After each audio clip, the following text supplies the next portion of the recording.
গলায় স্টেথোস্কোপ আছে, ইনি হচ্ছেন কি আমাদের উইটনেস ডক্টর, যিনি ইনকোয়েস্টের পরে এখান থেকে বেরিয়ে যাচ্ছেন।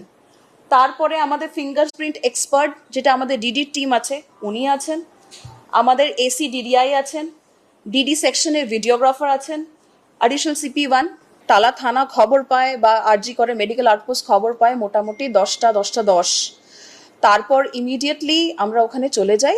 বাই 10:30 আমাদের কর্ডন প্লেস হয়ে গেছিল। না, ওখানে যাওয়া সম্ভব না। ওখানে এত আমরা লাইন দিয়ে আমাদের লোকজন দাঁড়িয়েছিল। কর্ডনের ভেতরে কেউ ঢুকতে গেলে যে কেউ ঢুকতে পারবে না। আমরা দেখুন প্রচুর কেস আমরা হ্যান্ডেল করি। আমাদের স্পেশাল হোমিসাইড সেকশন আছে, ডিটেকটিভ ডিপার্টমেন্ট আছে, থানার যারা অফিসাররা আছে তারা অনেক কেস করে, বছরের পর বছর ইনভেস্টিগেশন আছে। ফলে ইনভেস্টিগেশন প্রসেসের সাথে ট্যাম্পারিং করা, স্পেশালি এরকম কেসে, একদমই সম্ভব নয়।